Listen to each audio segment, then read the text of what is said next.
Mom sees dog holding baby, has no idea what's in the grass.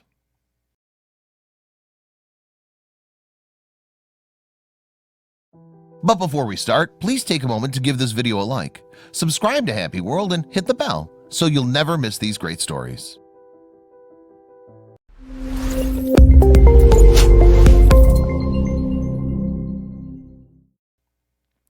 She was frozen and stunned.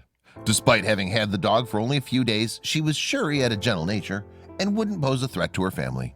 Yet here he was, manhandling her child. She got ready to retaliate, but then she noticed something that made her think twice. And when it dawned on her what was really going on, she couldn't believe she'd been this close to the unimaginable. It all began when Catherine Savilic and her husband had their daughter, Charlotte. After a few months of being a family of 3, they decided to expand it further. But rather than have another baby, they thought it would be good for Charlotte to have a furry brother or sister. This would teach her responsibility and give her a loyal companion. But they didn't want just any dog. The Savilics thought of buying a puppy from a breeder so they could get a dog with the exact characteristics they needed for their family. But they also wanted to give a loving home to a dog who didn't have one. As fate would have it, they soon learned of a rescue dog who had originally come from a breeder. The only problem was that this breed had a reputation for aggressive and unpredictable behavior. The dog in question was an adult male Doberman Pinscher. Dogs of this breed were originally bred as personal protection animals, so they're genetically predisposed to show ferocity and aggression. Their reputation certainly mirrors those traits, even though modern breeders have bred them to be more gentle and friendly.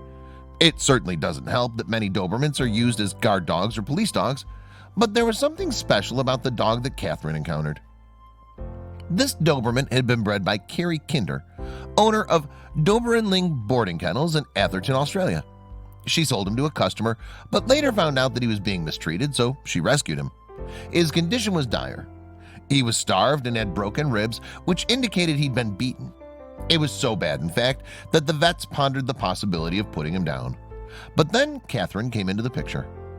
Even after learning of his turbulent past, Catherine couldn't help falling in love with this dog once she met him. He had a personality that made her feel at ease. And so, despite the warnings, she adopted him and named him Con. She couldn't wait to bring him home to meet her 17-month-old daughter. But that didn't mean she was going to be reckless with a strange dog in the house. She decided to take every precaution. For the first few days that Con was in Catherine's home, neither she nor her husband took their eyes off him. Baby Charlotte was mesmerized by her new furry brother, and he seemed to behave pretty well around her, always acting calm and gentle.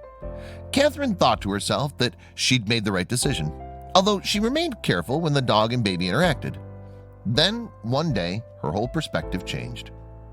4 days after bringing Con home, Catherine took Charlotte out into the yard and let the two of them play together. Nothing was out of the ordinary until she noticed Con was acting more forceful towards her daughter than usual. He kept nudging her and pushing her with his muzzle, something Catherine had never seen him do. Then he did something that almost made her heart jump out of her chest.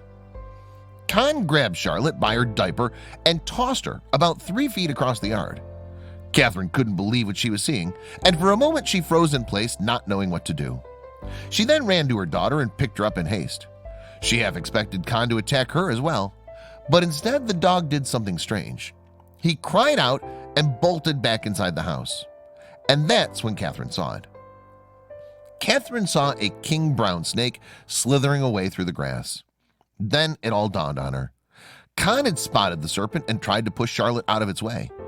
When that didn't work, he picked her up and threw her clear out of danger's path. If I hadn't seen it with my own eyes, I never would have believed it, Catherine said later. It might have been a bit rough, but it saved the child's life. That said, Con himself did not come out unscathed.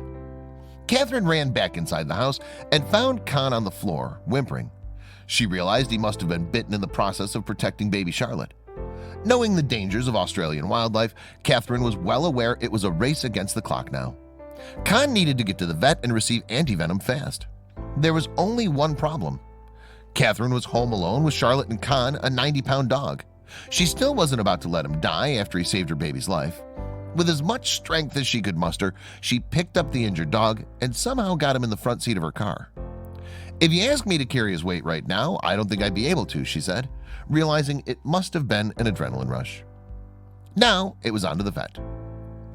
Driving as fast as she could and probably ignoring some traffic regulations, Catherine made it to the vet, who rushed Con in and gave him the shot of antivenom. Though Catherine was anxious to know how her dog was doing, the vet told her they'd have to wait till the next morning to see if the antidote had worked. Reluctantly, she went home, not knowing what the outcome would be. King brown snakes, or mulga snakes, are the most widespread venomous snakes in Australia. Though their venom isn't known to be fatal to adult humans, it definitely could kill a dog or a small child. Perhaps thanks to his size and weight, Con made it through the night. An expert believes it's possible he survived because the snake wasn't able to inject all of its venom into his paw. Whatever the reason, Catherine was extremely grateful. "If Con wants a gold bowl, Con gets it. We owe him for the rest of his life," said Catherine. Con's breeder, Carrie, knew he had it in his blood. In fact, she mentioned his grandfather once saved a child in similar circumstances. And Con himself was grateful to the Civilics for giving him a loving home. He was starving for attention and wanted to be loved because he came from an abused home. So I'm not surprised about what he's done at his new home.